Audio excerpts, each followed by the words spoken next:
রাধে রাধে। আজ ছিল কৃষ্ণের জন্মদিন। সকাল সকাল আমি স্নান করে ঠাকুরের জন্য ফুল তুলে নিলাম।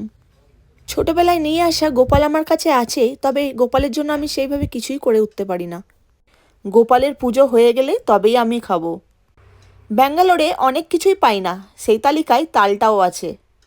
তালের পরিবর্তে আমি পাকা কলা দিয়ে ফুলুরি বানাই, ওই মনটাকে একটু বোঝাই আর কি।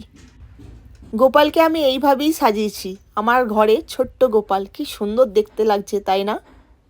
গোপালের আশীর্বাদে আমার ঘরে দুটো গোপাল আছে। আজকে আমি খাবারে বানিয়েছি, আমার ঠাকুমায়ের খুব প্রিয় ছিল সাবু আর মুগ ডালের খিচুড়ি। সেটাই আজকে প্রথমবার বানালাম, দেখি কেমন হয়েছে। আচ্ছা, আজকে তোমরা কি সবাই উপোস করেছো, না দুপুরবেলায় কিছু খাবার খাচ্ছ? এই যে গল্প করতে করতে মেয়ে উঠে পড়েছে। চলো আমি খাবার খাই, মেয়েকে একটু করে মুখে দিয়ে দিই। আজকের মতো এইটুকুই, টাটা। পরে আবার কথা।